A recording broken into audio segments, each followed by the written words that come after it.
Bom, o meu assunto hoje, ele é um assunto do céu para a terra, mas muito da terra, influenciado pelo céu.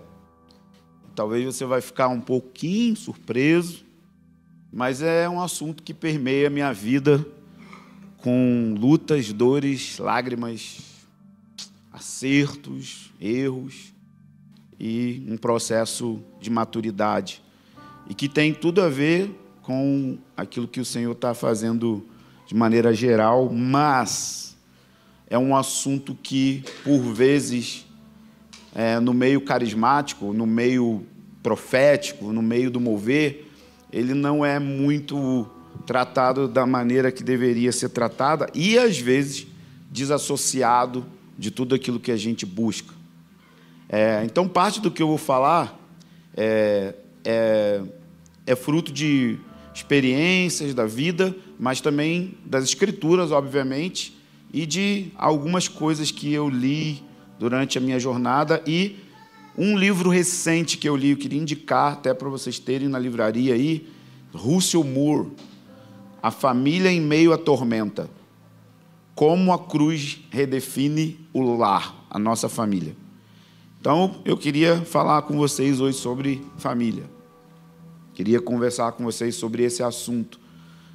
Como que a família pode suportar tudo o que tem acontecido hoje, a tormenta do mundo e da cultura secular, como que a gente deve ver a família e como, na verdade, Deus vê a família.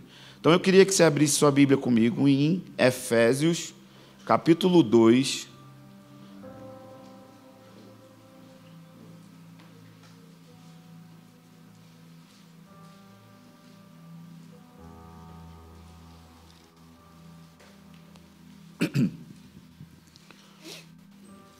Efésios capítulo 2, versículo 18 até o 22. Pois por meio dele, ambos temos acesso ao Pai no mesmo Espírito. Assim não sois mais estrangeiros nem imigrantes. Pelo contrário, sois concidadãos dos santos, membros da família de Deus. Diga, família de Deus. Deus tem uma família, Ele é um Pai. Edificado sobre o fundamento dos apóstolos e dos profetas, sendo o próprio Cristo Jesus a pedra de esquina, né? O nome da igreja de vocês, né? O próprio Senhor é a pedra de esquina. Nele, nessa pedra, nesse fundamento, em Jesus, nele, esse edifício inteiro, bem ajustado, vai crescendo para se tornar um templo. Então, olha que legal. A família, ela vai sendo edificada e ela vai se tornando um lugar para se tornar a morada de Deus. Então, construir um lugar para a presença de Deus é a mesma coisa que construir famílias saudáveis. Sem famílias bíblicas, não vai existir um lugar para a presença de Deus. Então, é isso que Paulo está dizendo. Deus tem uma família e essa família ela vai se transformar em um lugar que vai receber a glória de Deus, vai ser a morada de Deus, vai ser a habitação de Deus. E quando eu digo habitação, talvez você fique um pouco confuso. Mas eu não tenho Espírito Santo, ele não habita em mim. Então percebe, essa carta é para a igreja de Éfeso, uma igreja madura, está recebendo uma carta e Paulo está falando sobre a morada de Deus ali. Então, obviamente, Paulo não está falando da morada de Deus no sentido de indivíduos, que temos todos nós o Espírito Santo. Ele está falando de um ambiente coletivo, onde a presença de Deus se torna manifesta por causa da consciência que nós temos da família de Deus, de quem é o fundamento aonde nós estamos construindo. Amém? Então é diferente. Nós nunca vamos experimentar individualmente o nível da glória de Deus como a gente vai experimentar coletivamente. A glória de Deus vai vir numa medida coletiva que nunca vai vir sobre um indivíduo. Porque o que o Senhor está fazendo é corporativo, é coletivo, envolve a sua igreja. E não existe nada que Deus vá fazer fora da igreja. Por isso, nesse sentido, os católicos estão certos. Não há salvação fora da igreja. Não existe como você ser salvo e não ser inserido em uma família. Lá em 1 Coríntios capítulo 12 diz Paulo que somos batizados no Espírito para sermos batizados em um corpo. Então você é cheio do Espírito Santo, nasce de novo para fazer parte de uma família. E família, para Deus, é uma coisa eterna, porque Deus sempre foi Pai. Mesmo antes de Cristo encarnar, Deus sempre foi Pai. Então sempre existiu uma família. Então tudo o que acontece na igreja, na terra, em seu plano, envolve família.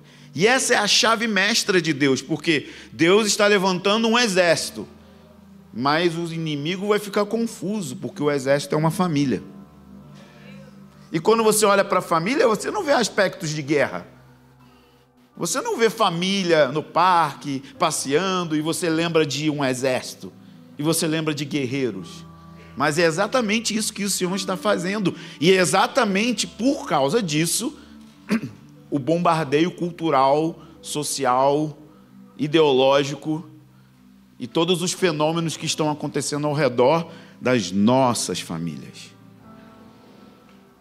E que quer você queira ou não, isso está entrando dentro da sua casa. Isso está perto do nosso quintal, de uma maneira assustadora. Tudo aquilo que se levanta contra o conhecimento de Deus a respeito do que é família bíblica está bem dentro da nossa casa, está nas escolas, está nas músicas, está em cada canto dessa cidade.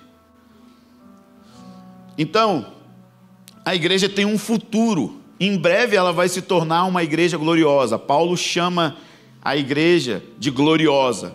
Gloriosa no sentido de que ela vai ter a mesma glória que Jesus tem, a mesma beleza que Jesus tem, sem mancha, sem mácula, sem defeito. Imagina uma igreja irrepreensível. Imagina. Irrepreensível no hebraico significa irrepreensível,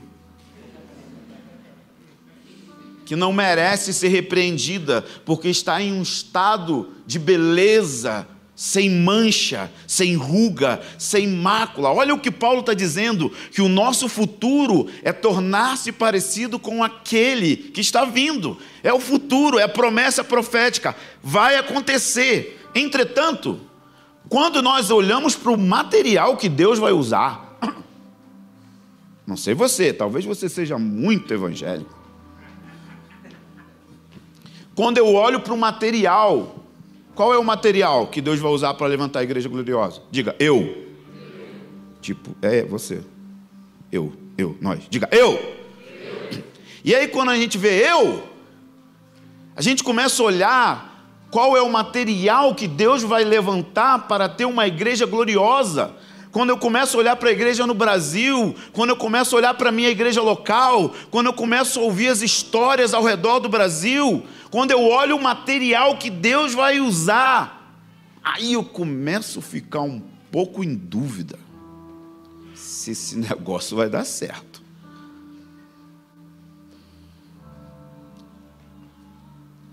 Tem um livro muito legal, acho que do Philip Yancey, que é Creio, porém tenho dúvidas. Já viu? Um homem chegou para Jesus e falou, eu creio, Jesus. Ele falou, eu creio, Jesus, ajuda na falta de fé. É a gente. Eu creio. Mas quando eu começo a olhar muito para o material que eu tenho na mão, na minha igreja local, e 20 anos fazendo isso, aí eu fico assim, meu Deus, vai dar certo esse negócio. Quando eu começo a perceber que não tem como existir igreja gloriosa sem família gloriosa, porque as pessoas elas estão assim, sabe? Elas querem um ministério, elas querem uma plataforma, elas querem ser bem-sucedidas, elas querem uma boa empresa, elas querem dar certo, mas elas não conseguem compreender que o maior fracasso do homem é quando ele fracassa primeiro na família. Derek Prince foi repreendido pelo Senhor quando ele estava viajando as nações e tocando o mundo. E o Senhor falou: para mim não adianta de nada você pegar a sua mala e viajar as nações, se você fracassar como um marido. Se você fracassa como pai.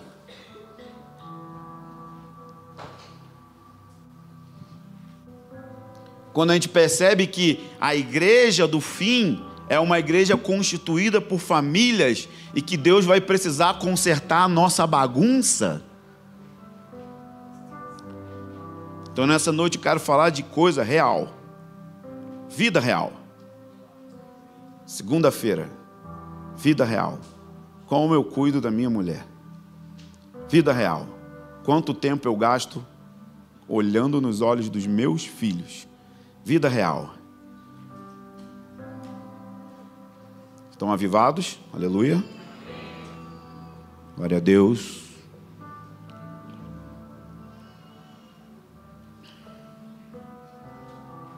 Quando a gente olha para a nossa família e a gente começa a fazer a conta e perceber, cara, é a minha família e a família de muitos outros amigos meus que vai ser essa igreja do fim, gloriosa.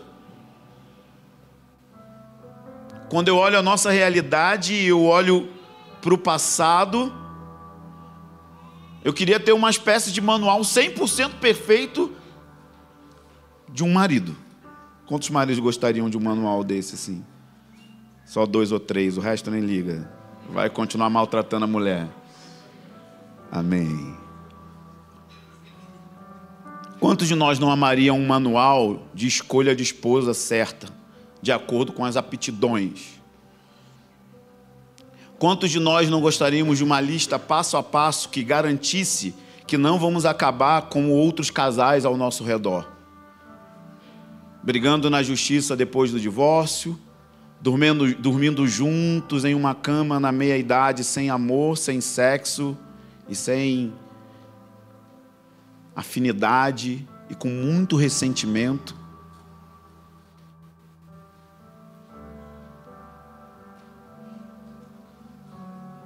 Quantos de nós não gostaríamos de ter isso?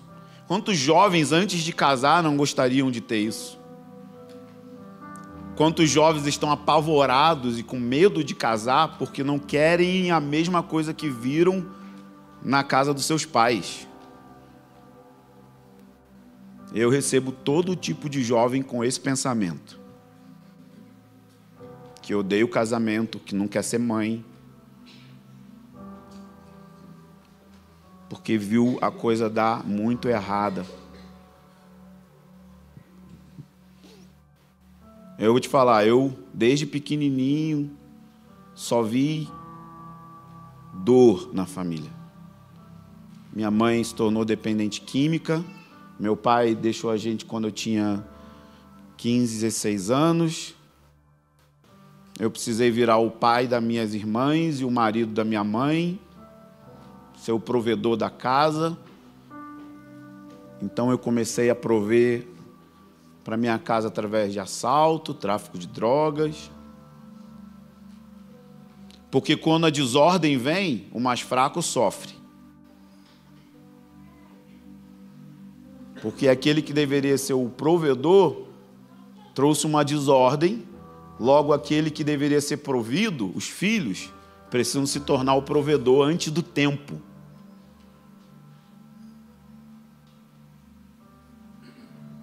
E você já parou para pensar que 80% das pessoas que estão vindo congregar aqui e em qualquer igreja do Brasil estão vindo desse contexto?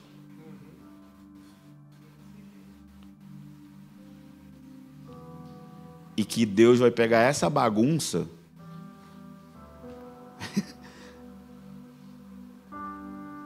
e transformar num lugar para Ele morar?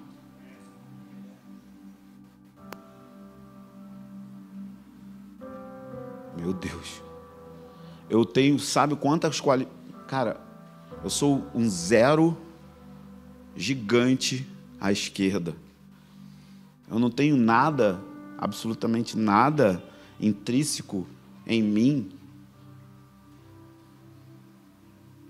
para ser pai, marido. Eu olho para a minha vida e eu penso assim, caraca, eu sou pai. Eu tenho uma mulher, eu tenho que pagar as contas, eu tenho que cuidar dela, eu tenho que prover, eu tenho que amar ela, eu tenho pouco tempo para formar meu filho homem. Eu tenho 3, 4 anos só, ele está com 11 anos de idade. Eu quero meu filho com 18 anos, totalmente formado homem para casar. Eu não quero repetir a tragédia do meu pai, onde eu tive que me tornar homem dentro do processo de casado. E que ainda estou em obras.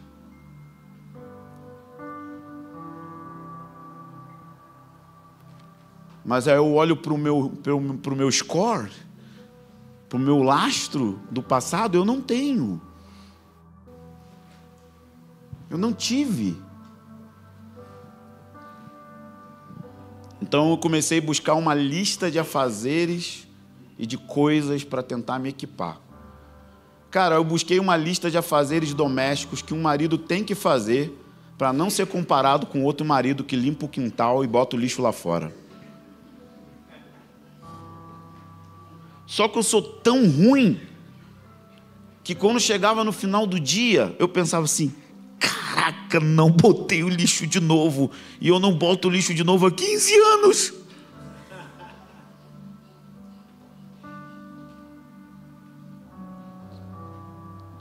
E aí eu tive que chegar e falar para minha mulher, por favor, me lembra, porque eu quero pôr o lixo. Aí deve ter umas 2 semanas que eu estou conseguindo, glória a Deus.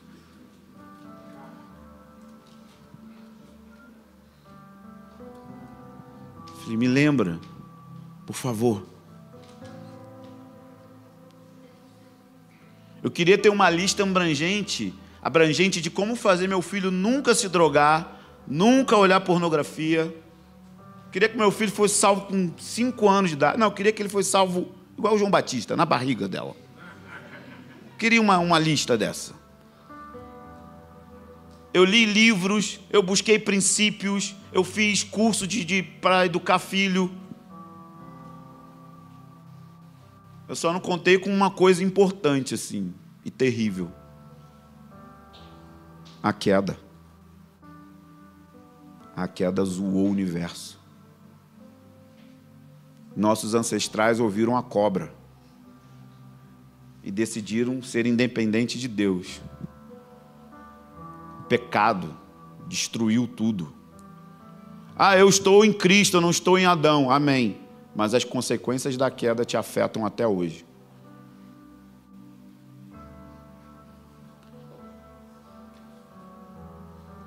Eu quebrei emocionalmente, não consegui cumprir a lista dos livros, nem dos cursos. E eu descobri uma coisa que é muito ruim. Eu não tenho controle sobre as coisas.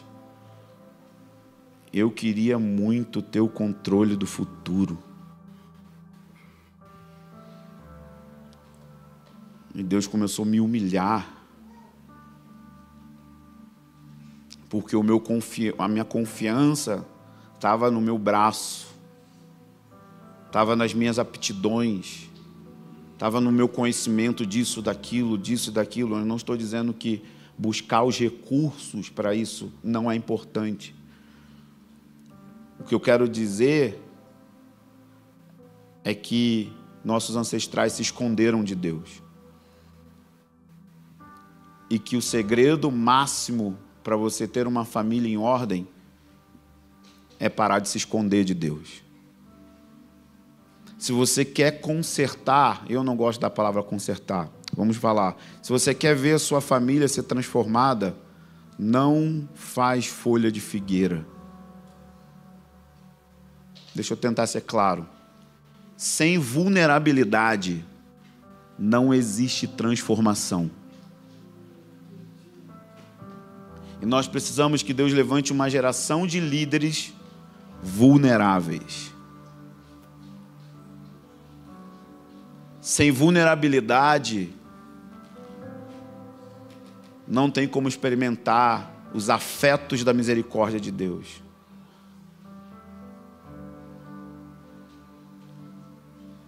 Você já falou para Deus que você tem inveja das pessoas? Você já falou para Deus que você quer ter o cargo da outra pessoa?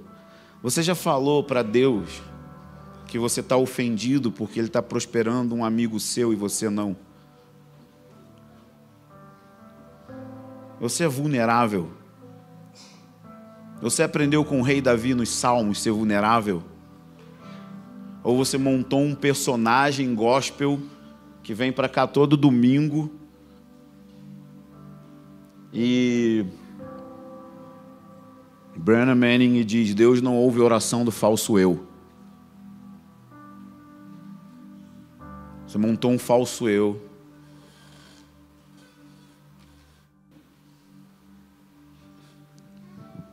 Eles se envergonharam, se esconderam de Deus e depois se envergonharam um do outro. E começaram a ficar cheios de rivalidades. Não, foi a mulher que você me deu. Mas Adão, onde você estava na hora que a mulher comeu o fruto? Por que você não estava ali sendo o cabeça? Não, foi a serpente que me deu.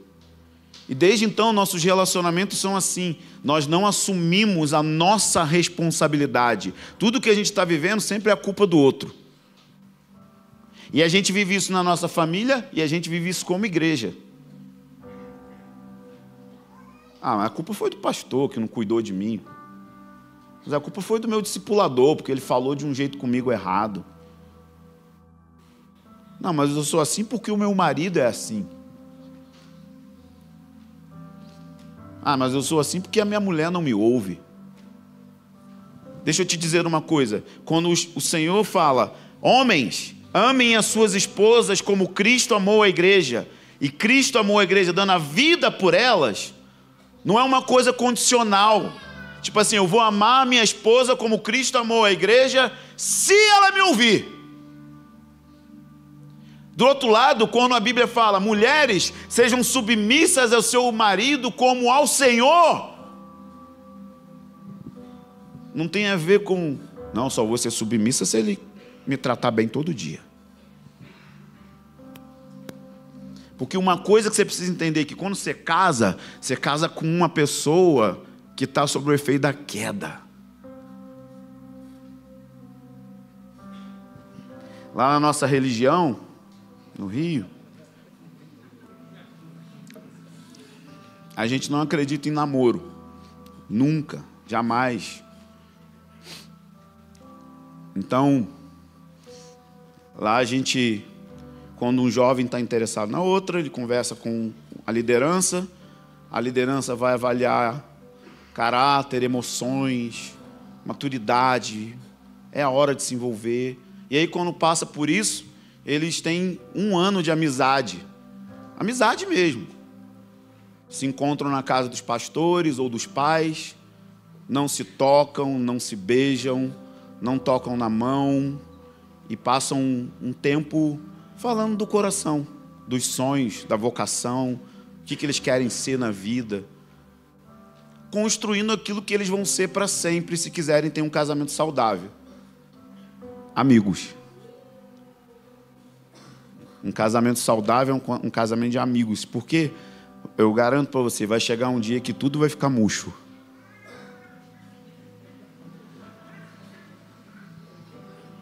Vai chegar um dia que alguma coisa não vai erguer. E o que sobra? A amizade.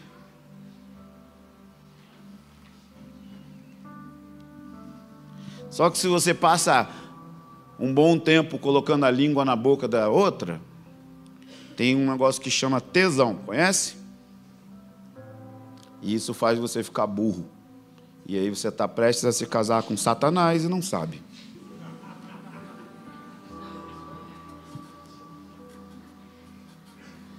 Aleluia!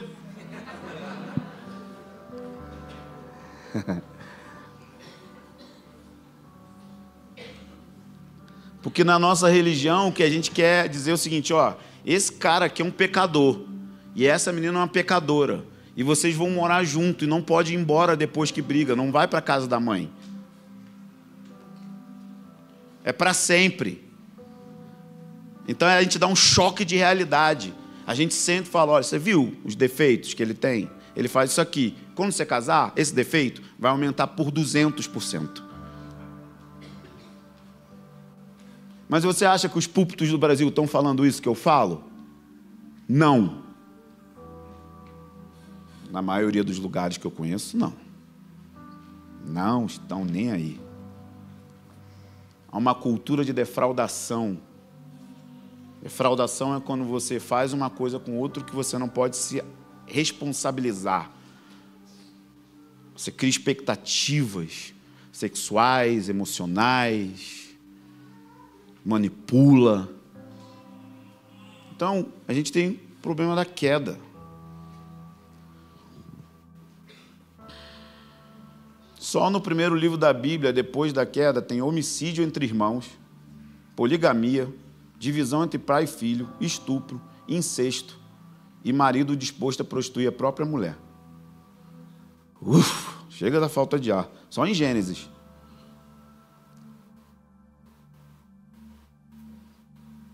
Sabe por que é difícil ter família? Família funcional? Não é porque o Bolsonaro não foi eleito.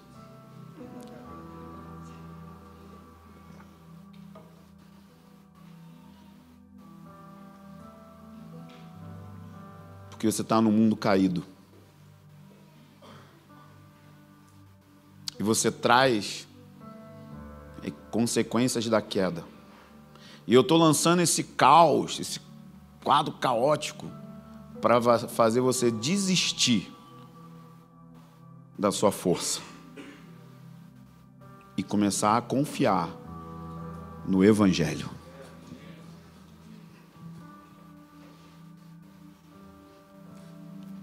Começar a confiar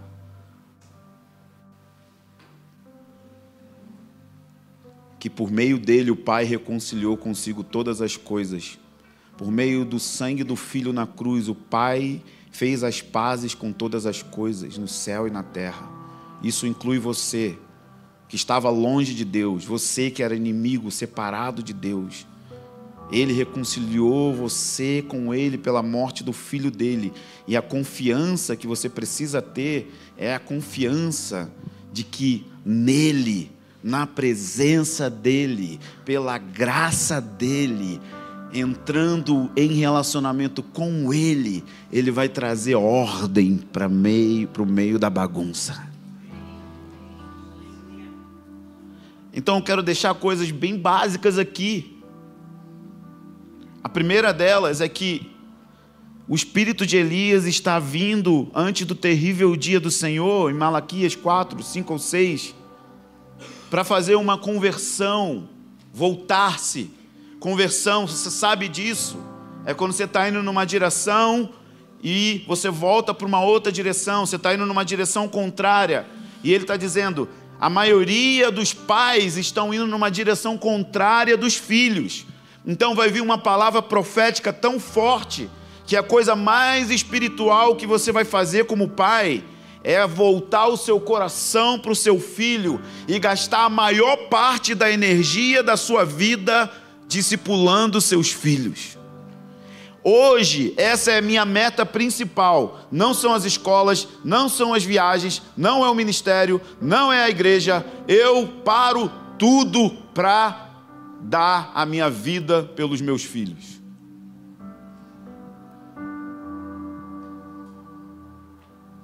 E a gente vai precisar de uma reforma, porque a gente vai precisar aprender que jogar futebol com os nossos filhos, sentar com os nossos filhos, ouvir o sentimento dos nossos filhos, gastar tempo de qualidade com os nossos filhos, é tão espiritual quanto evangelizar.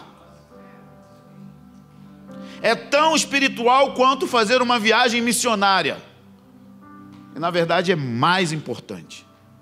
Por que você acha que Paulo fala dos presbíteros, que eles tinham que governar bem a casa, ter os seus filhos na disciplina do Senhor. Por quê? Porque o presbítero, ele não tem caráter com um fim em si mesmo. Ele tem caráter para inspirar caráter em outros homens.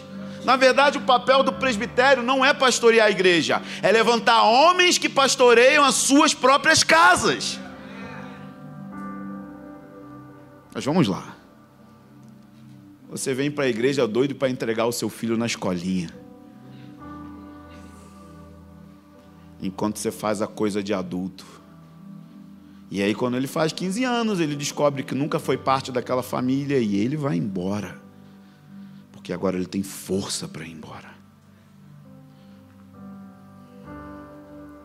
Nós terceirizamos por mais de 100 anos a educação espiritual dos nossos filhos para a igreja.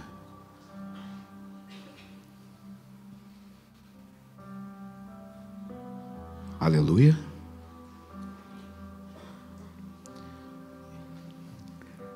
E se nós queremos o tal avivamento, eu vou te dizer, prepare o odre. O odre é a família. Não vai acontecer o que aconteceu no século XX. Deus levantar um homem ungido, cheio de glória, lotando os estágios, ressuscitando os mortos, curando os doentes, e daqui a pouco ele trai a mulher. Aí daqui a pouco ele cai em escândalo financeiro.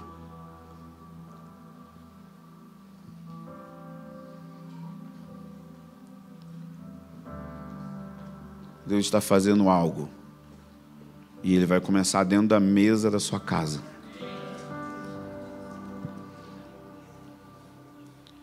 A responsabilidade de discipular seu filho é sua, pai.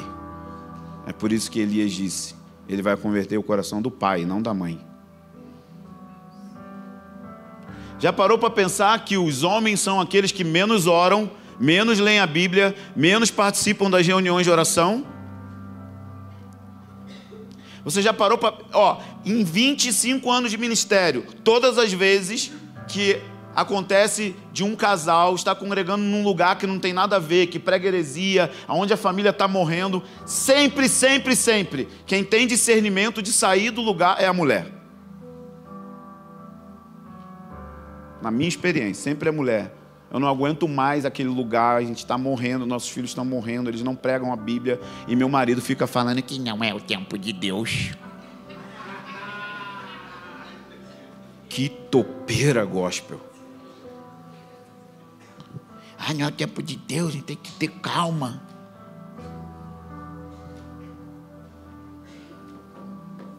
Estou falando sério. É cômico, mas é triste. É a mulher que discerne. E o Senhor está querendo chamar os homens para ser sacerdote, rei e profeta na casa. Sabe, eu sou muito fraco, cara. Mas é isso que eu estou lutando.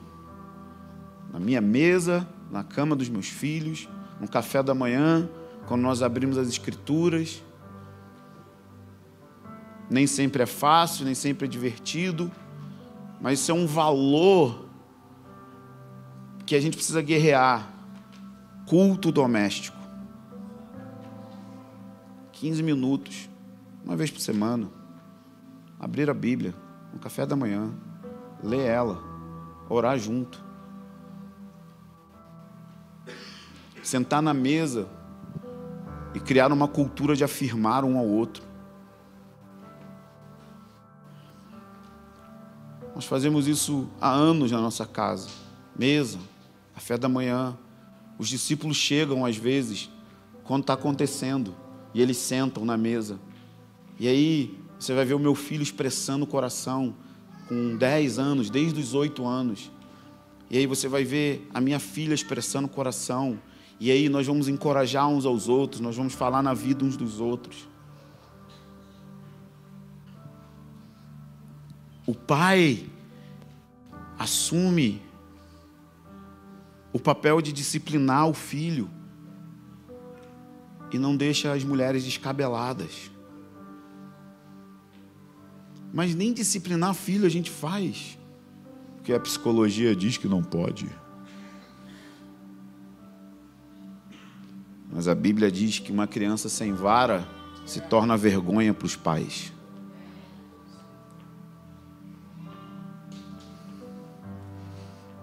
Nós disciplinamos nossos filhos desde 6 meses de idade.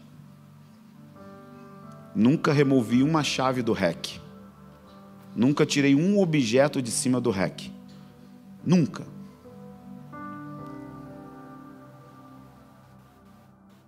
Você chegou agora, rapá. Tu que se enquadra no meu mundo.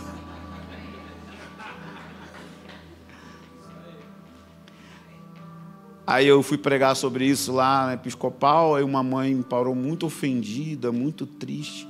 Mas meu filho adolescente fica no quarto com a porta trancada, eu não sei o que fazer. Falei, tudo bem.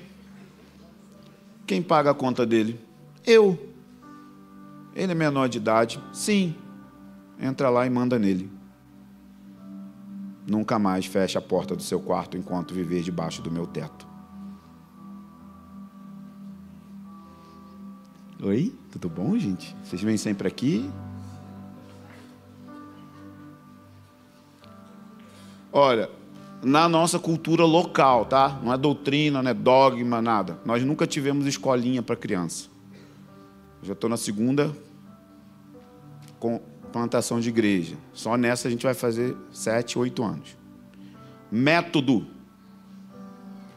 Sempre que o meu filho fazia pirraça, eu, quando não estava pregando, levava ele no banheiro e dava uma chulipa na coxa.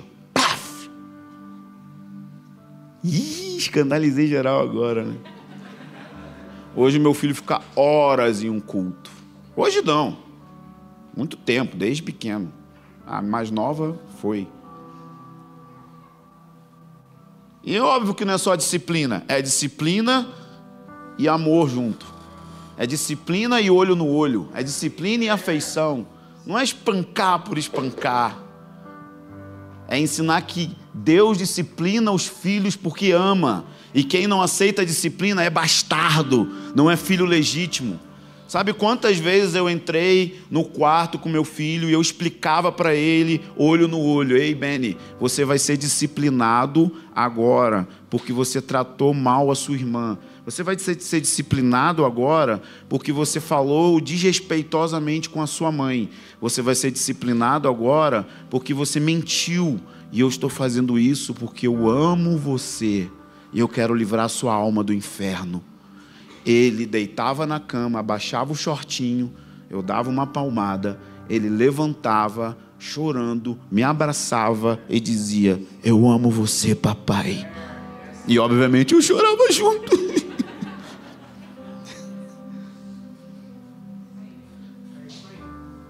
Ah, o meu filho não fica quieto. Ah, meu amigo, ele fica assim. Só você assumir a sua responsabilidade. Sabe, quantas vezes eu estou aqui numa conversa, numa festa, que eu vejo o meu filho passar com o espírito do gadareno. Aí eu tenho que parar o que eu estou fazendo, o que está legal, o que está divertido, porque eu preciso cuidar da alma do meu filho. Então eu paro. Educar filho cansa. E é por isso que você não quer ter filho. Porque você quer viver sua vida de casado solteiro. E aí fica falando: não é o tempo de Deus. 7 anos casado. Para, cala a boca. Vai fazer filho para a glória de Deus. É que você quer ter sua vidinha de solteiro ainda, mesmo estando casado. E educar filho cansa. E educar filho é colocar flechas na aljava. É liberar a reforma que o Senhor está fazendo. Eu vou te dizer o que é. A agência missionária vai ser a família. E não é só para a África, China, não. É treinar os nossos filhos para ir para o campus universitário e ter apologética, ter fé, ter unção, ter poder. É enviar os meus filhos para o campo de trabalho, para ser empresário, para ser médico. Então eu tenho um curto espaço de tempo, de 0 a 12 anos, para formar ele. E aí eu envio ele, seja para a África, seja para a medicina. Isso é a reforma que o Senhor está fazendo na igreja. E leva tempo, gasta dói, choro, dependência do evangelho. Vai ter vezes que você vai disciplinar, não vai dar certo, você vai ficar desencorajado, e aí a gente precisa ter uma comunidade que pense igual, que aí vai chegar: calma amigo, não desencoraja, continua que vai dar certo, o meu está dando fruto, o dele está dando fruto, olha para aqui, vamos junto, eu estou aqui com você. A gente precisa ter uma cultura. Aí os nossos jovens vão crescer tendo relacionamentos de pureza. E a gente vai começar a fazer casamentos que no dia do casamento a gente vai falar: agora pode beijar a noiva. Agora.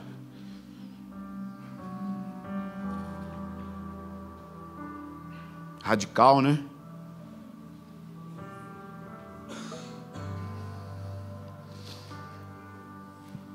Isso começa com um pai. Seja você o primeiro a levar a sua filha para jantar, porque o pai define a sexualidade. Então, esses dias eu coloquei minha pequena filha de 8 anos para dormir. Do nada, ex nihilo, direto assim, pá, pum, do nada. No escuro, eu acabei de orar, ela falou: papai, eu não quero casar com um homem bobo. Falei: o quê? Aí eu dei uma pausa assim, apavorado. Ela: nem mentiroso que diz que ama Jesus e não ama.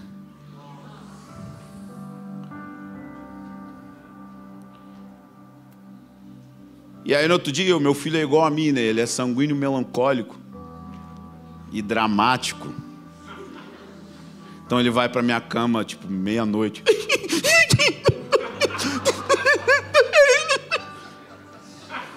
Eu: meu Deus, o que houve? Aí ele: é que eu não quero que você morra antes de fazer meu casamento. E também porque eu quero que você me ajude a escolher uma mulher igual a mamãe. E minha filha do lado faz: eu, hein? Ela fala: gente. Cara, vocês vão ver, é assim mesmo, cara. Eu não sou nem de longe perfeito, erro muito. Minha mulher, ela é ninja de dedicar atenção às crianças, na educação, homeschooling, tudo. Cara, ela é fera, assim. Mas eu não tive padrão, então eu comecei a ter que ter humildade de ouvi-la. Quando ela falava: cara, aqui, nisso aqui você precisa dar uma ajustada. Porque é você é o pai, cara. É você.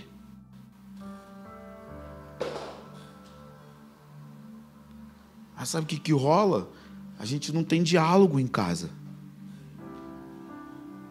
Conversas francas, amorosas, de confronto, de ajuste. A gente vê, sabe? Eu estava lendo um livro do Mark Driscoll, que o prefácio é da Ana Paula Valadão, e ela fala que quando ela foi para os Estados Unidos, ela passou meses brigando com o marido. E ela fala que ela começou a brigar porque antes ela estava tão envolvida no ministério que não tinha nem tempo para brigar. Porque não tinha tempo sozinho, no vácuo do tédio, sem nada para fazer. Ou seja, ela nem conhecia aquele a quem ela estava casado. Então, a figura do homem é responsável de assumir essas coisas, sabe? Definir a sexualidade, definir qual é o padrão de marido que a sua filha vai olhar. Você não quer que sua filha se entregue para qualquer malandro. E assim a mãe também levanta padrões de feminilidade para a menina e para o rapaz olhar como é ter uma esposa. Como é ter uma esposa? Isso pode começar numa mesa, orando, abrindo as escrituras. Talvez hoje aqui começa você pedindo perdão para sua mulher, para seus filhos. Se talvez os seus filhos já foram embora de casa, você vai ligar para eles hoje. E você vai pedir perdão. e você vai restaurar coisas. Se você está aqui e é alguém que divorciou, eu não quero trazer peso e nem condenação para você. Só quero te dizer que você pode pegar tudo que você errou e diante de Deus ajudar essa nova geração a não errar igual você errou.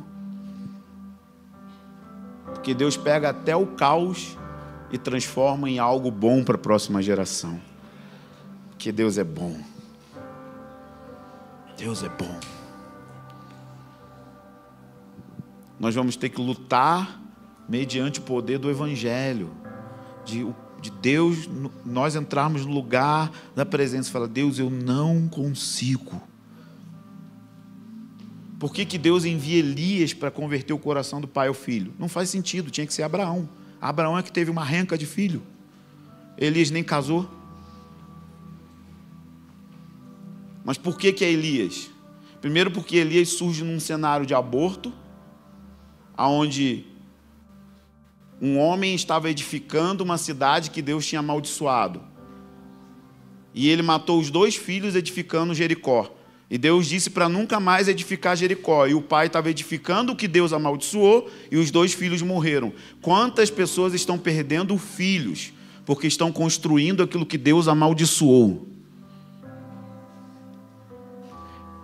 Então ele surge num contexto onde um pai sacrifica os filhos para construir o que Deus não está construindo. E o principal elemento é que diz que Elias vivia perante a face de Deus. O espírito de Elias tem a ver com tocar homens que vão viver perante a face de Deus, e na face de Deus eles vão receber graça para pastorear e discipular suas casas. Então o nosso ajuntamento vai ser um ajuntamento de famílias que entre domingos estão reunindo ao redor do altar da mesa.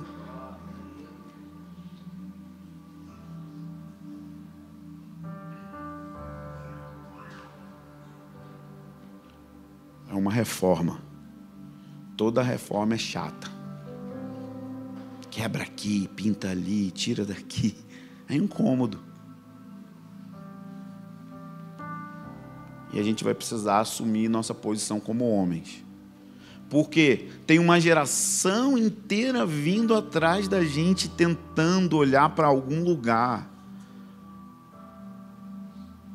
E aí as nossas casas vão se tornar a profecia cumprida de que Deus faz o órfão habitar em família. E esses adolescentes, essas crianças, essas pessoas de lares quebrados vão começar a frequentar nossas mesas de jantar. E eles vão começar só a olhar. E só de olhar eles vão ser curados.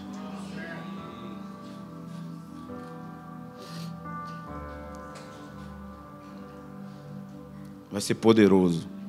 Mas vai ter que ter dependência de Deus. Porque não é fácil. Sabe, não quero lançar condenação. Eu quero levantar uma reflexão séria aqui. Se você é um pai ou mãe, você deixaria o seu filho andar com um marginal? Você deixaria o seu filho frequentar lugares perigosos? Você deixaria o seu filho ir em um lugar onde tem sensualidade, onde tem nudismo? Você deixaria, sim ou não? Então por que você deixa o seu filho usar celular livremente?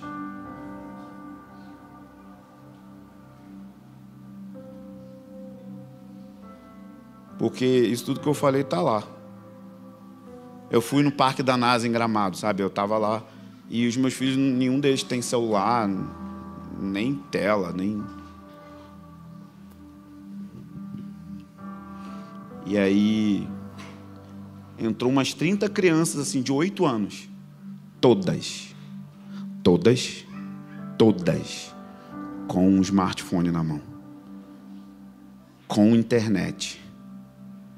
Você tem ideia de qual é a porcentagem de adolescentes, de crianças de 8 a 12 anos que estão consumindo pornografia pesada? Você nem pensa que isso existe, né? Você vive num mundo do Papai Noel evangélico.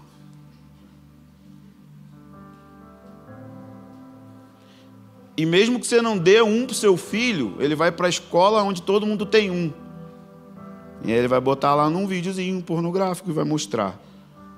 E aquilo vai entrar no cérebro. E tudo muda.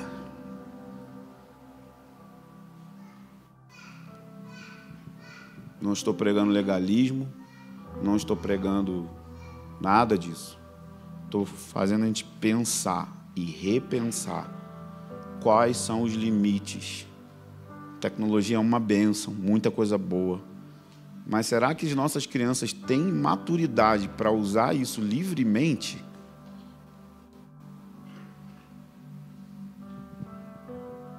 Sem nenhuma supervisão, sem nenhum bloqueio de coisas. Será, gente? Um estímulo, informação. Eu vejo crianças 6 meses, 7 meses, a mãe não está com paciência, joga um desenho com 1 milhão de cores na cara da criança, assim, com 6 meses. Você tem noção do quanto de crianças de 8 a 12 anos estão sofrendo de crise de ansiedade, que estão se mutilando, que não conseguem ler a página de um livro, que não conseguem prestar atenção em narrativas? Eu sou da geração que o He-Man passava meio-dia. Tem que esperar. Não viu, perdeu. Aí meu filho bota na Netflix, vou botar no final, pai. Peraí, mano. E a narrativa? Não, que eu estou ansioso para saber o que acontece no fim. Mas e a história? A Bíblia é uma narrativa. Não dá para você ir para o fim direto ou ler só o começo. Então a gente vai ter uma geração que não vai ter poder cognitivo de ler a Bíblia toda. Não estou endemonizando TV, não, eu vejo série, tá, gente? Eu sou normal. Olá, tudo bom? Eu vejo televisão, lá em casa a gente assiste, mas a gente começou a ver que precisava ter limites para usar de maneira saudável. Para o bem deles, para o nosso bem. Isso que eu nem estou falando da questão de filtrar o que se vê. Não estou nem entrando nisso, gente, tá bom? Tem um filme, um desenho na Netflix chamado Festa da Salsicha. Olha o nome. É pão pegando pão, patê pegando leite. É um filme pornô de desenho, com alimentos. Mas você dá um controle na mão do teu filho para ver Netflix e nem liga? E aí ele está lá vendo. Pornografia colorida. Aí depois quer fazer passeata contra a esquerda. Poxa.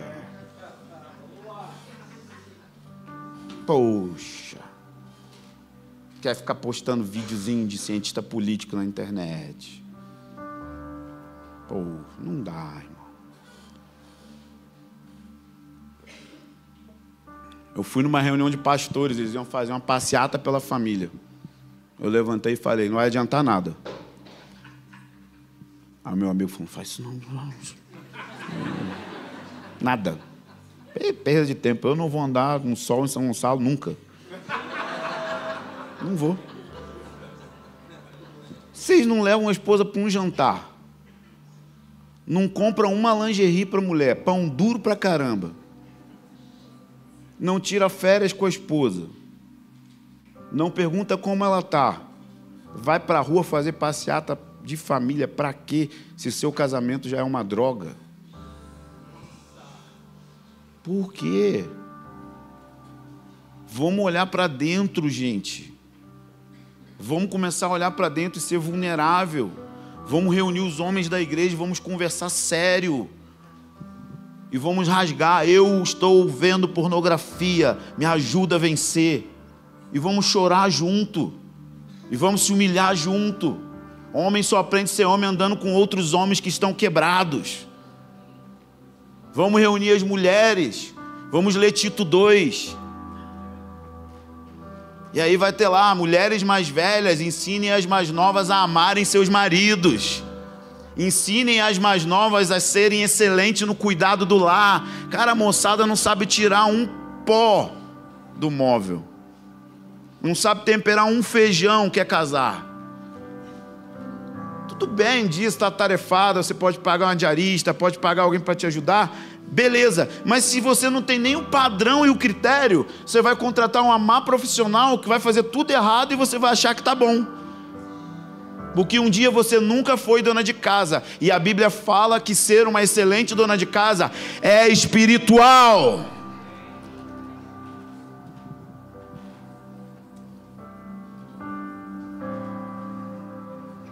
Não, mas eu sou empoderada. Vai arear uma panela, rapaz.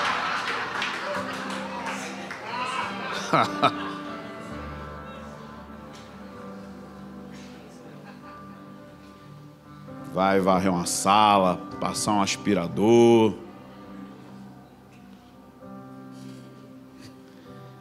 Aí depois tu tem condição de ter alguém para ajudar, não tem nenhum problema isso. Mas como que você vai ensinar para sua filha? Como que você vai ensinar para os adolescentes?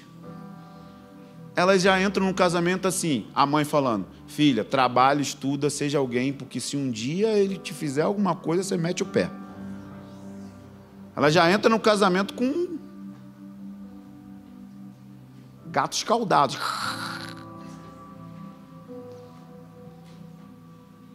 Entende a cosmovisão? Não tem problema estudar, não tem problema fazer faculdade, não tem problema a menina fazer nada, não estou falando nada disso, tá? Entendeu? Só estou falando o que está por trás disso.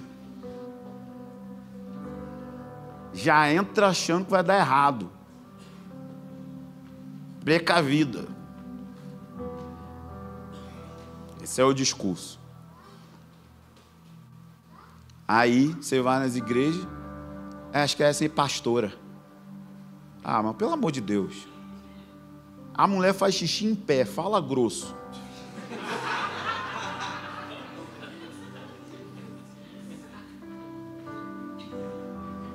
Manda no marido. O cara, sabe, mano? Vou até olhar antes aqui. Ó, botou camisa polo, usou sapatênis, esquece. E se pôr por dentro da calça, vai falar pacato cidadão da civilização.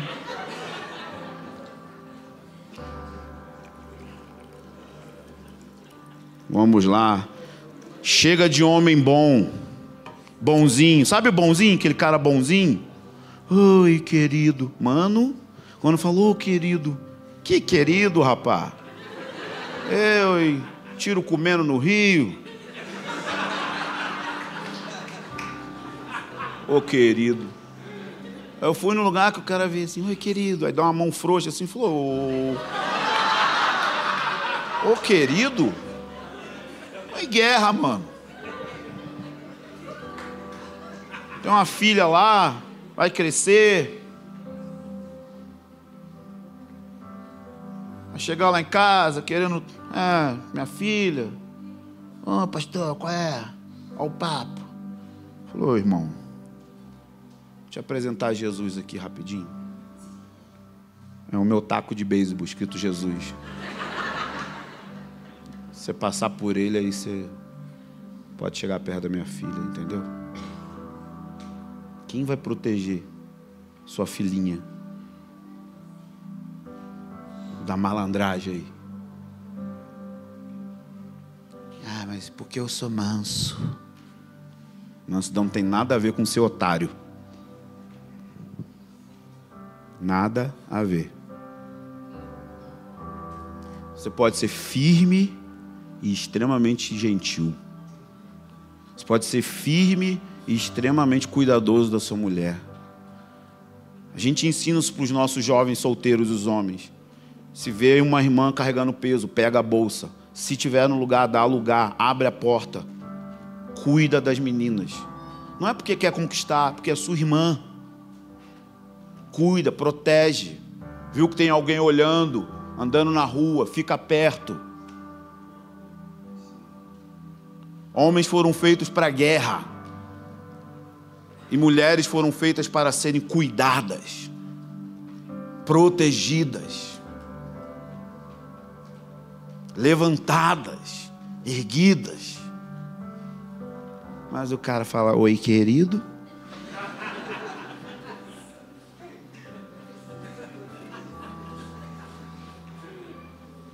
Mano, vai ver um coração valente, mano.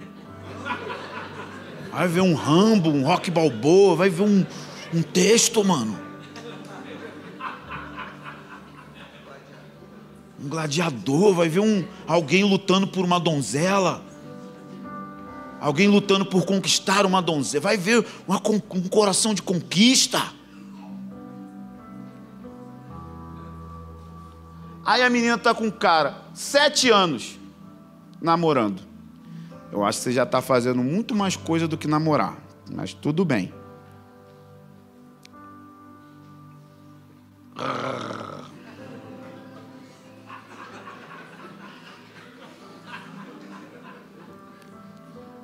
Você está 7 anos com a menina. Você fica com ela sozinha vendo filme no sofá. E você encosta nela. Tem uma coisa chamada sangue no teu corpo, que bombeia um órgão seu que fica ereto. E quando ele fica ereto, ele fica para ser usado. Só que você não pode usar porque você não é casado. Mas você fala que tem controle e pode ficar mais 1 ano namorando.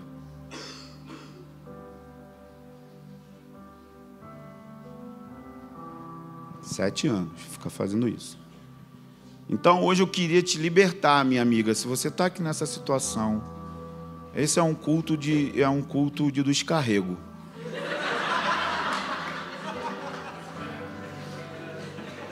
Vamos começar a cair com a mão para trás. Não me responsabilizo. Se já está 7 anos, ele está te defraudando.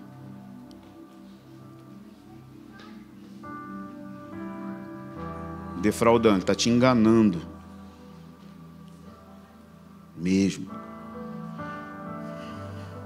Ah, mas é porque eu ainda não tenho condição financeira. Então nunca entre em um relacionamento para casar.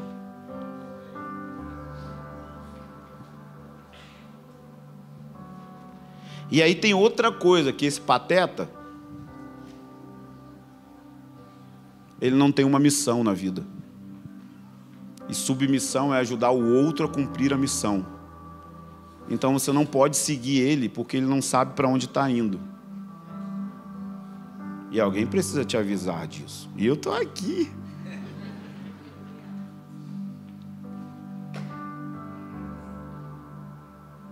Acabando com namoros para a glória de Deus.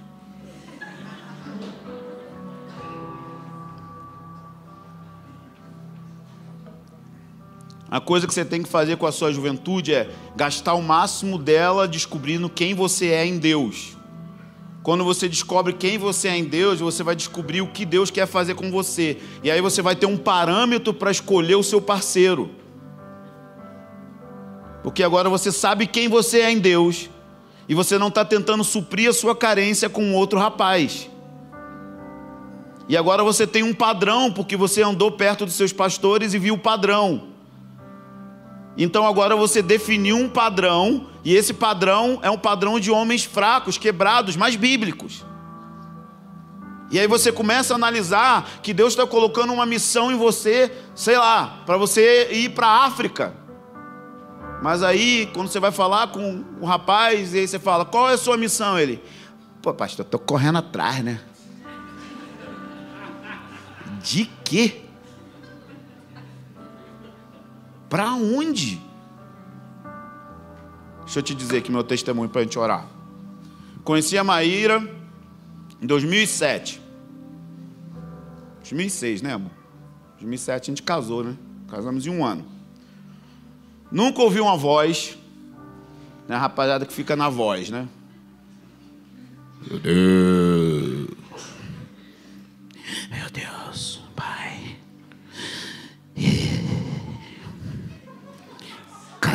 com a Maíra. Nada. Nunca tive isso. Mas aí quando você lê a Bíblia e se relaciona com Deus, você se descobre, porque você sabe quem Deus é, você sabe quem você é, e você começa a ter valores bíblicos para escolher uma mulher. Aí eu conheci, ela passou, linda, sorridente. Eu era diretor de uma escola bíblica. E eu tentei me aparecer para ver se conquistava ela. Contava os meus feitos, quão ungido eu era.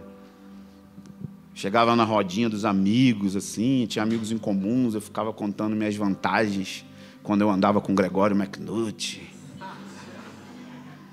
E ela me dava toco direto. Mas aí um dia eu estava conversando com uma outra menina, ela passou e ficou com ciúme. O microfone está na minha mão, eu posso falar.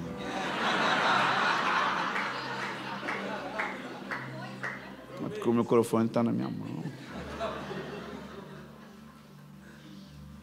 Mas eu dei um livro de presente para ela, para tentar me aproximar. Aí no outro dia eu trabalhava numa missão bem divertida, tá? Missão Casa do Pai. Essa missão consiste em pegar jovens que tinham saído de casas de orfanatos que faziam 18 anos. Que não existe como um maior de 18 anos ficar nessas casas. E a gente criou uma casa, primeira casa do Brasil, que recebia jovens de 18 anos que não tinham família, porque ou ia para a rua ou ia para o tráfico. E aí eu tinha que discipular essa molecada lá. Aí vinha cracudo, os caras cheirando cola. Era muito divertido. Aí quando eu conheci a Maíra, eu fazia isso. E aí um dia eu estava em casa lá, na minha missão, acordei com o telefone tocando 7 da manhã. Quem era? Quem? A Maíra me ligou.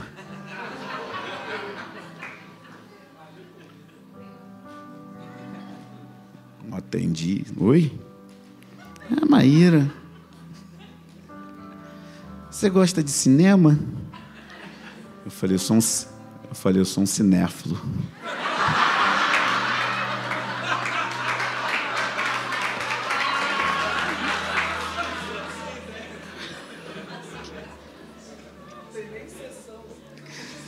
Tinha nem sessão naquele horário, mas... Tô brincando, mas ela me ligou mesmo, isso é verdade, irmão, que você me ligou e tal.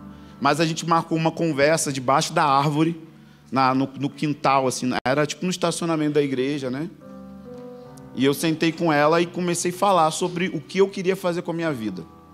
Falei, olha, eu quero fazer isso, o meu chamado é esse, eu quero fazer isso em Deus. Eu não estou atrás de pastora, eu não estou atrás de uma menina do Ministério de Dança.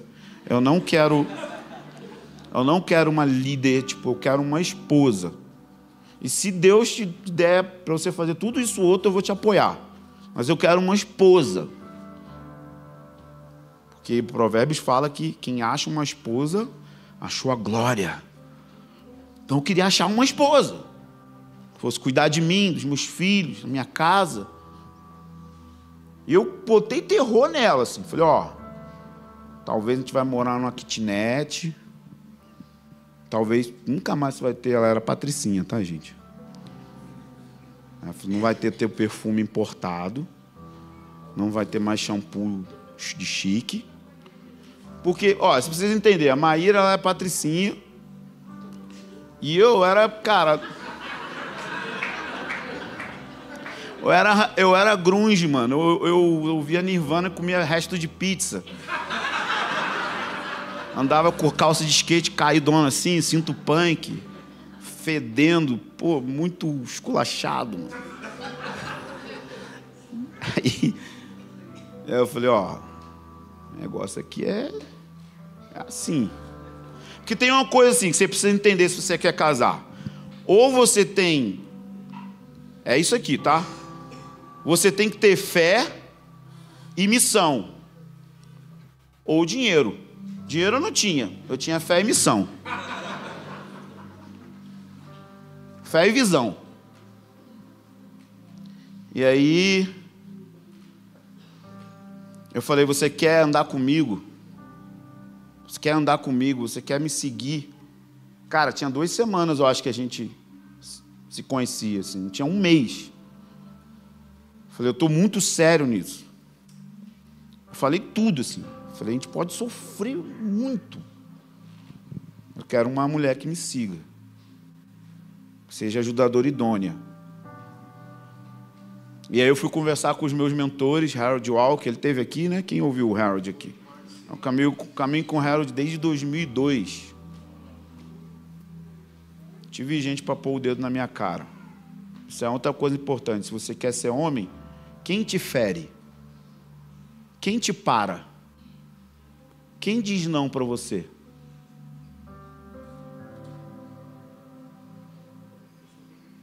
Quem põe o dedo na tua cara e fala, você é moleque? Capitão Nascimento, né? Você é moleque.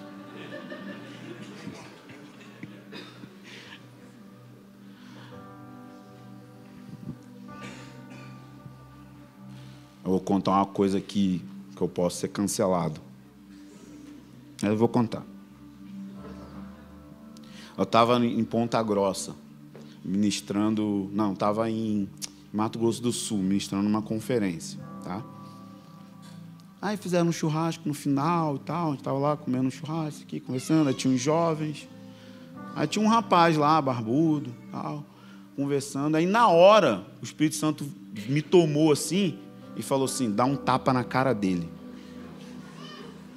A mulher do lado, assim, tá? Jovenzinho. Aí eu andei assim, cara, fui tomado, eu dei bem aqui assim, ó, bem instalado. Dei 3, plá, plá, plá, vira homem. A mulher... Deus! Estou exagerando um pouco.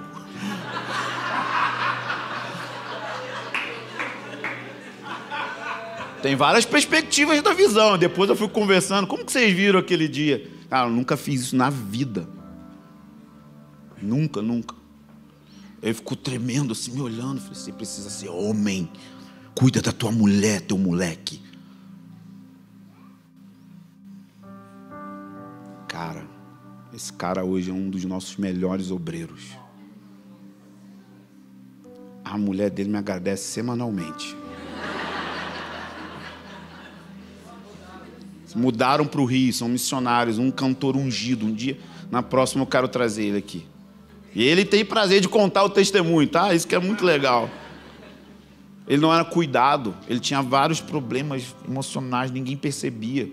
Só usavam ele, usavam o dom dele, usavam. E eu trouxe ele para perto.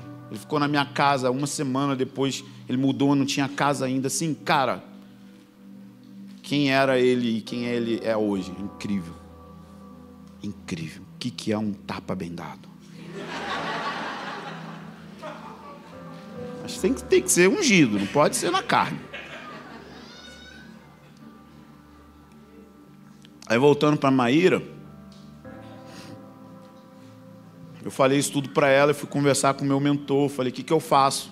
Estava numa encruzilhada assim, tipo, ou eu vou mergulhar de vez no tempo integral, ou eu vou fazer uma faculdade, vou ter uma carreira, vou trabalhar. E eu me lembro, eu sempre falo isso, cara, não brinca com o seu destino. Pai, não brinque com o destino do seu filho. Ele olhou nos meus olhos, sabe? O Haroldo, ele é racional. E ele falou assim, se você for para o mercado de trabalho e entrar em um escritório, você vai morrer. Aí eu falei, mas Haroldo, eu só tenho 3 membros na igreja, eu ganho R$50 por mês. Ele não tem problema. Deus vai dar graça.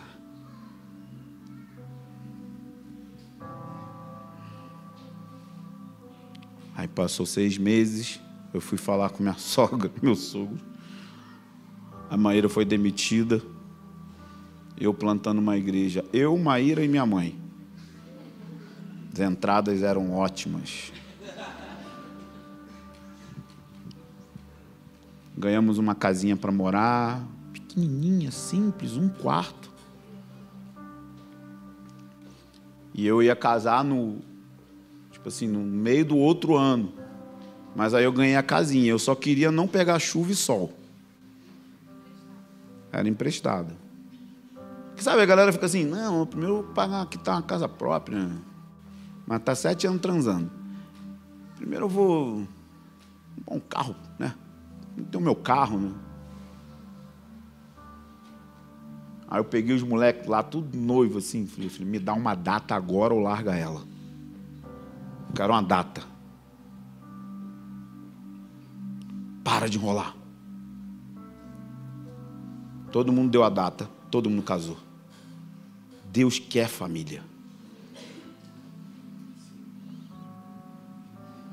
A gente começou a experimentar a provisão. Ganha um fogão aqui, ganha um bujão ali, ou dá outro aqui. Tudo bem, ficamos vários anos sem sofá, sem televisão. Não importa. O que adianta você gastar 60, 70 mil na festa de um casamento, divorciar em 3 meses? Eu já vi isso. Eu já vi isso. Até hoje a minha sogra fica tentando descobrir como que eu faço para ter dinheiro. Ela não entende nada. Nada. Nunca faltou shampoo, nunca faltou nada, nada. Óbvio, assim, a gente ia lá no mercado e comprava as coisas por peça e não por quilo, né? Que era muito pobre, então eu entrava assim no açougue e falava, me dá 2 bifes. Quilograma não existe mais, né? Dá 2 linguiças, dá 2 frangos, 2 coxas. É massa, cara. E enchia a casa de jovens, assim, discipulando e pregando, e falando de avivamento. Se eu pudesse voltar, eu faria tudo igual. Isso me forjou ela. Hoje a gente tem como falar para essa moçada aqui qual é o caminho que não devem ir.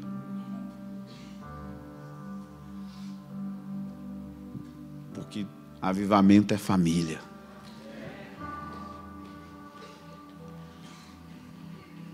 Nós nos casamos, estamos indo para 18 anos de casado, 17 já. O Senhor cuidou de nós. E agora, um dos encargos do meu coração é ajudar essa geração a não trilhar caminhos mais longos e erros mais, sabe, que às vezes não vai recuperar. Então eu falo isso aqui, tem as brincadeiras, exagero, mas pega a essência do que eu falei. A essência. Deus quer levantar homens para cuidar das suas famílias, para ajudar esses solteiros a se relacionar da maneira correta. É a sua responsabilidade cuidar, educar e pregar o evangelho para os seus filhos. E isso tudo tem a ver com a sala de oração, com o avivamento, com a volta de Jesus. Tudo isso. Não é um assunto separado que está aqui. Não é. Isso é o espírito de Elias. A família vai ser restaurada antes da volta de Jesus. E vocês são família. E eu amo vocês. E antes de pregar, eu sofri ataques infernais. E eu sabia exatamente por que eu estava sentindo esses ataques. Eu vi uma voz na minha mente assim: você não pode falar sobre isso.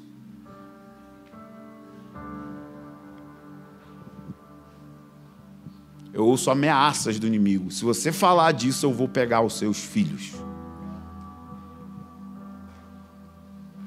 Uma guerra espiritual.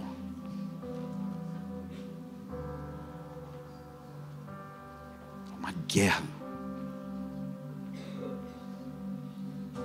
Então a gente precisa lutar essa guerra pela graça, com o Senhor, sem legalismo. Não é para você, eu falei que droga, eu sou um mau pai. Não. Levanta e fala: Deus, me ajuda. Deus, me dá graça. Procura um outro homem, confessa, fala: cara, eu estou errando aqui. O que você acha que eu preciso fazer? Você vai errar.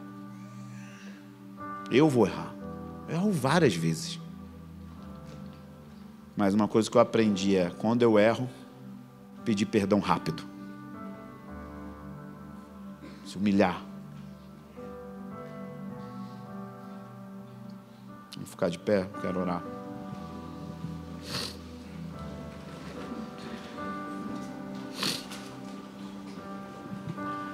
Aleluia. Eu sei que a gente gosta muito do mover. Eu gosto também, vocês sabem, né? Mas eu queria que não tivesse mover hoje. Assim, mover, que eu digo... É um mover, mas que a gente acha que mover é só quando cai, chora. É um mover de sobriedade. Assim, tipo... Eu quero ir para casa pensando no que eu ouvi. Eu não quero deixar a música alta roubar isso. Quero ir para casa ruminando, talvez nem durmo.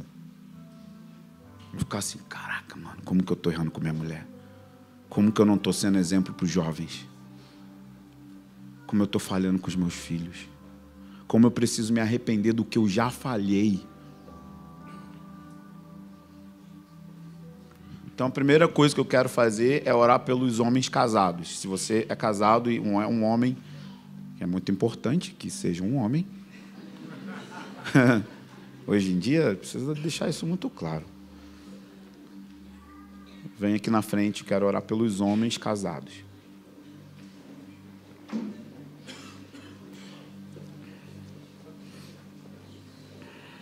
Amém.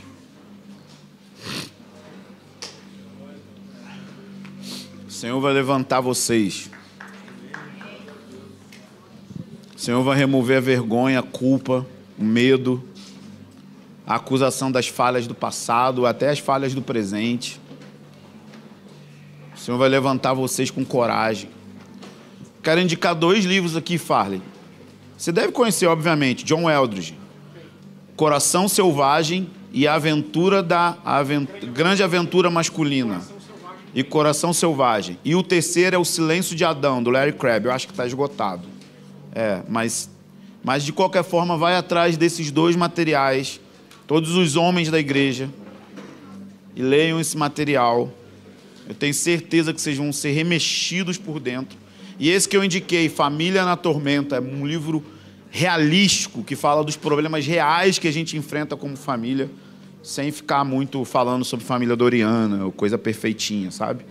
Porque as lutas são reais mesmo, as dores são reais, as falhas são reais. Mas eu tenho certeza que o Senhor escolheu essa comunidade. E que Deus vai levantar homens sacerdotais.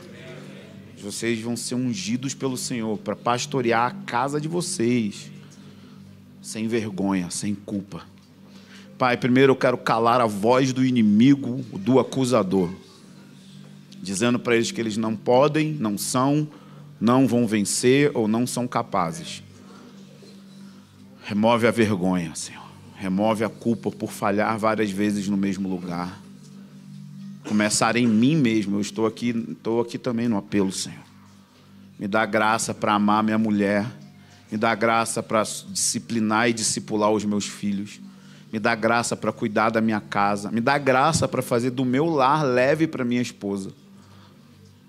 Me dá graça para remover todo o orgulho de machismo, de ignorância, de grosseria, de estupidez.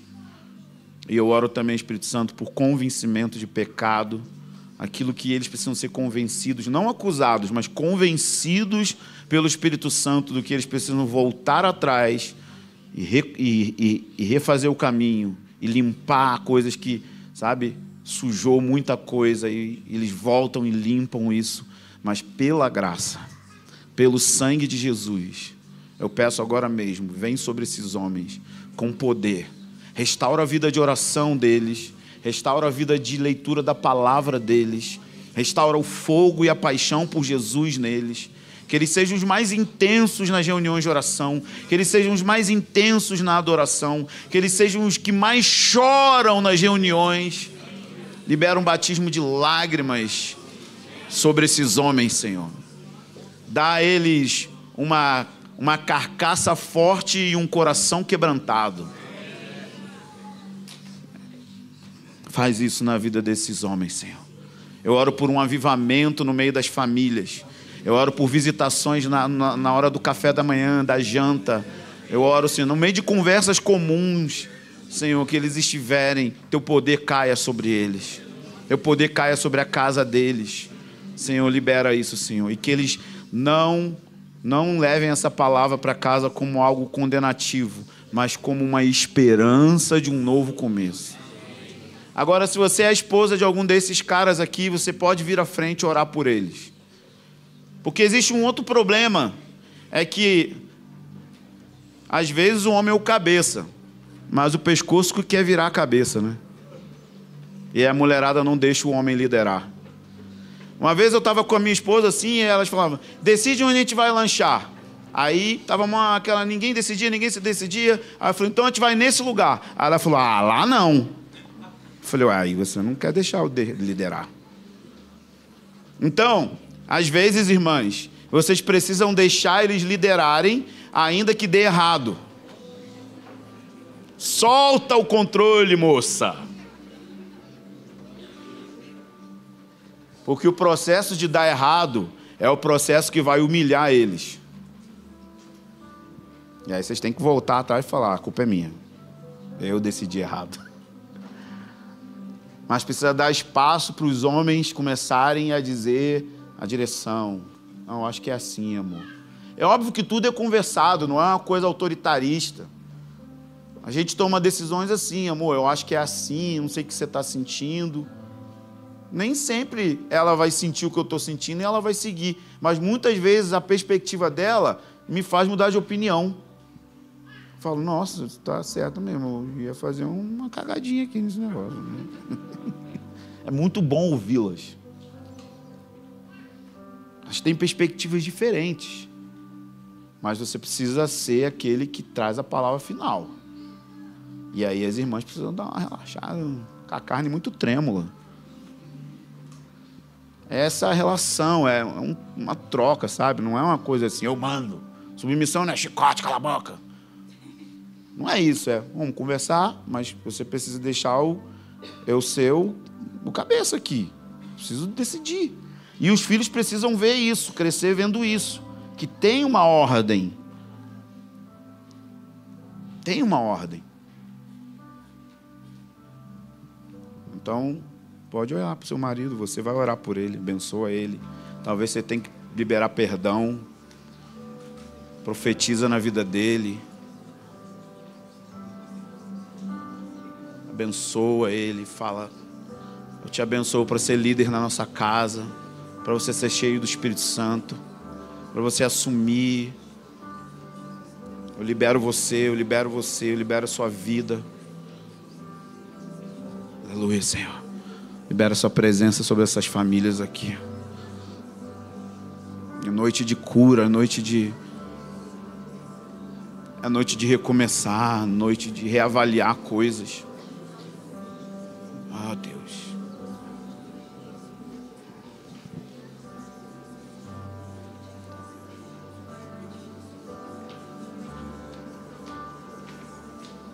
Ah, Deus. Os jovens podem levantar as mãos e orar por essas famílias, sabe? Vocês vão frequentar essas casas aí um dia e vão ser influenciados por essas famílias também. Então, ora. Vocês precisam de referências. Ora aí para o Senhor levantar famílias padrão, famílias alicerce. Oh Deus, você está fazendo algo na Cornerstone, Senhor.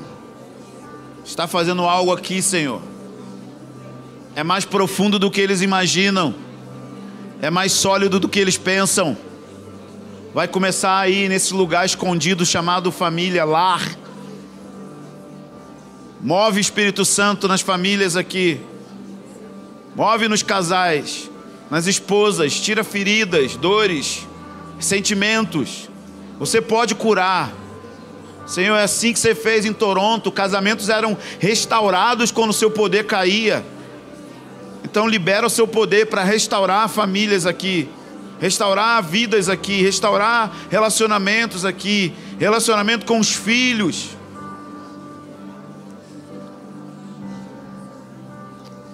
Sim, Senhor.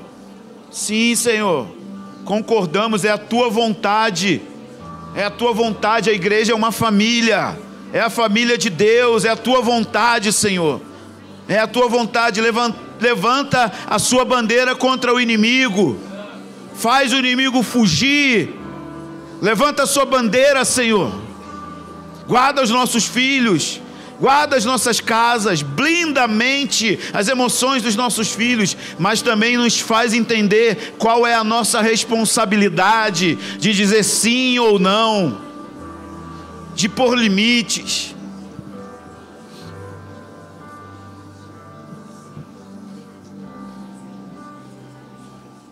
Sim, Senhor, é isso que nós te pedimos, no nome do teu glorioso Filho Jesus. Você pode dizer um alto amém? Amém. Amém. Amém. Amém. Amém. Deus abençoe vocês, meus irmãos. Muito bom. Obrigado pela paciência de me ouvir.